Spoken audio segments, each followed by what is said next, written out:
எனக்கு அருமையான கர்த்தருடைய பிள்ளைகளே, ஆண்டவருடைய அன்பின் நாமத்திலே, வல்லமுள்ள நாமத்திலே உங்கள் ஒவ்வொருவரையும் வாழ்த்தி வரவேற்கிறேன். இன்றைக்கு நமக்கு தியானிக்கும்படியாய் கர்த்தர் கொடுத்திருக்கிற வேத வாக்கியம் நீதிமொழிகள் 21ஆம் அதிகாரம் 21ஆம் வசனம். அது என்ன சொல்லுகிறது? நீதியையும் தயையும் பின்பற்றுகிறவன், நல்லா கவனிங்க, நீதியுள்ள வாழ்க்கை, தயை நிறைந்த வாழ்க்கை வாழ்கிற மக்கள் ஜீவனையும் நீதியையும் மகிமையையும் கண்டடைவார்கள். என்ன ஆச்சரியம் பாருங்க. நம்ம ரெண்டு நீதியின் வழியில் நடக்கணும். அநீதி, அக்கிரமம், அசுத்தம் இருக்கக்கூடாது. இப்படிப்பட்ட வாழ்க்கையை வாழ்கிறவங்க தயை நிறைந்தவர், அன்பு நிறைந்தவர். ஆண்டவர் அன்பே உருவானவர். அவரை போலே நம்ம மாறணும்.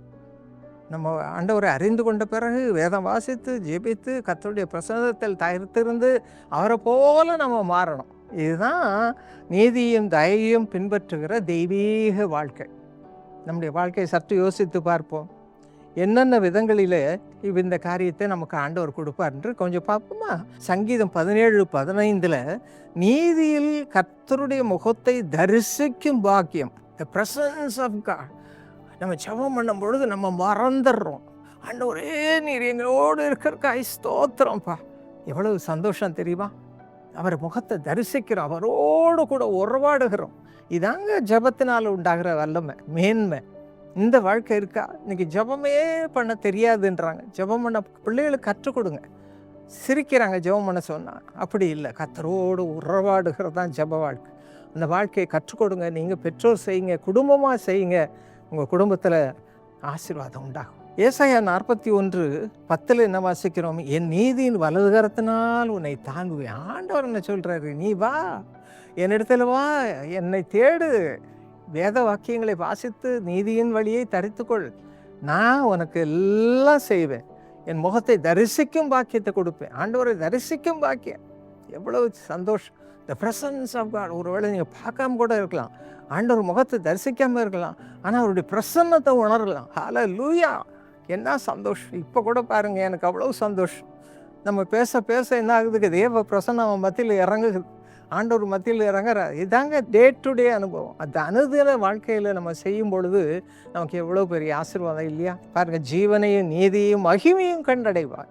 என்ன ஆச்சரியம் பாருங்க. ஏசாயா 61:10 சொல்லுகிறது, ரட்சிப்பின் வஸ்திரங்களை எனக்கு உடுத்தி நீதியின் சால்வையை எனக்கு தரித்தார்.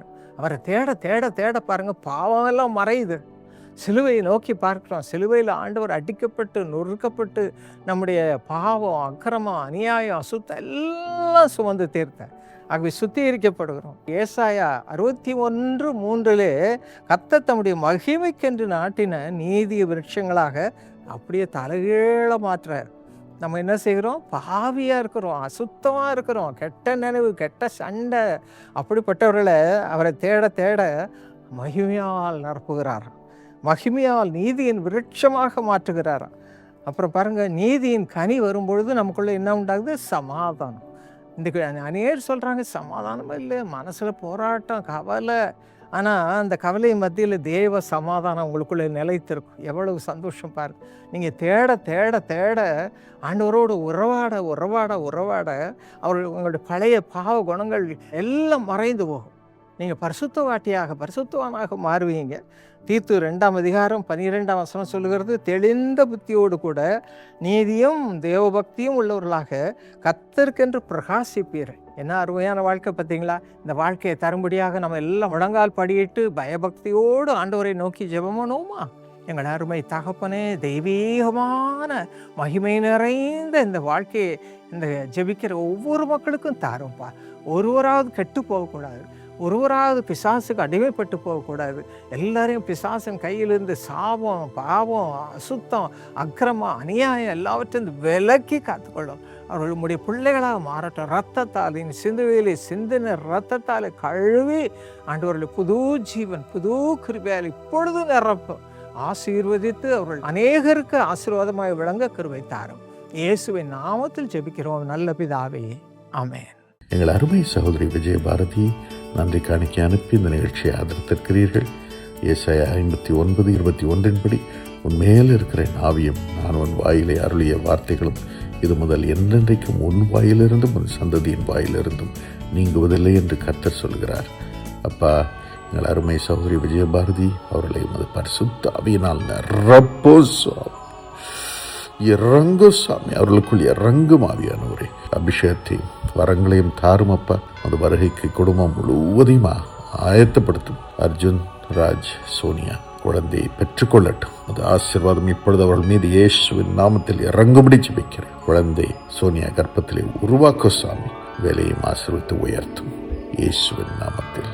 ஆமென். God bless you. எனக்கு அருமையானவர்களே, இன்னும் சில நாட்களுக்குள் மே மாதத்திலே DKC, அதாவது டைனமிக் கிட்ஸ் கேம்ப், குட்டி பிள்ளைகளுக்கு 6 வயதிலிருந்து 12 வயது வரைக்கும் எல்லா ஜபகோபுரங்களிலும் விசேஷித்த 6 நாள் கேம்ப் நடைபெற போகிறது. Dynamic kids camp signet ring என்ற தலைப்பிலே இந்த வருடத்திலே அது நடைபெற போகிறது. அங்கு music, singing, dancing, mime, crafts, painting, games எல்லாம் நடைபெறும். எதற்காக? ஆண்டவருடைய வசனத்தை அவர்கள் பெற்றுக்கொள்ளும்படியாக, அவர்கள் உணர்ந்து கொள்ளும்படியாக, அதன்படி அவர்கள் வாழ்க்கையை அமைத்துக் கொள்வதற்காக, அவர்கள் மற்றவர்களுக்கு சேவை செய்கிறவர்களாகவும் மாறும்படியாக, அவர்களை பயிற்றுவிக்கும்படியாக இந்த அருமையான கேம்ப் நடைபெற போகிறது. உங்கள் பிள்ளைகளை அதற்கு அனுப்பி வைங்கள். இப்போவுமே ரெஜிஸ்டர் பண்ணிடுங்க, அனுப்பி வைங்கள். இது முற்றிலும் இலவசம். இயேசு அழைக்கிறார் பங்காளர்களுக்கு. இன்னும் மற்ற பிள்ளைகளையும் அழைத்து வாருங்கள். பாக்கியம் பெற நாம் வைப்போம். 2வதாக இதற்காக ஜெபம் பண்ணுங்கள். இதன் மூலம் பங்கேற்கும் ஒவ்வொருவரும் ஆசீர்வாதம் பெற வேண்டும். சுவாமி, இந்த பிள்ளைகளை ஏற்றுக்கொண்டால் உம்மை ஏற்றுக்கொள்கிறோம் என்று வேதம் கூறுகிறதே. அப்பா, அதன்படி நீர் செய்யும். தயவு செய்து அவர்களை ஆசீர்வதியும், டீச்சர்ஸை ஆசீர்வதியும் என்று சொல்லுங்கள். 3வதாக நீங்களே டீச்சராக வரலாம், நீங்களே பாடுகிறவர்களாக வரலாம், நீங்களே மைம் சொல்லிக் கொடுக்கிறவர்களாக வரலாம், இன்னும் பிள்ளைகளை பராமரிக்க அவர்களுக்காக ஜெபிக்கிறவர்களாக வரலாம். ஆகவே இதற்காக நேரத்தை தயவு செய்து வாலண்டியர் பண்ணுங்கள். எல்லா டீச்சர்ஸும் ஜீசஸ் காஸ் ப்ரேயர் டவருக்கு வந்து இந்த பிள்ளைங்களை நீங்கள் பராமரிக்கணும். அதற்கு உங்களை ஒப்புக்கொடுங்கள். 4வதாக இதற்கான தேவைகள் சந்திக்கப்படும்படியாக ஜெபம் பண்ணுங்கள், உதவி செய்யுங்கள். கர்த்தர் உங்களை ஆசீர்வதிப்பார். நிறைவான பலனை ஆண்டவர் உங்களுக்கு தருவார். God bless you. இதற்கு எப்படி சேருவது என்று ப்ரேயர் டவரோடு நீங்கள் தொடர்பு கொள்ளுங்கள். அவர்களோடு சேர்ந்து சேவை செய்யுங்கள். God bless you.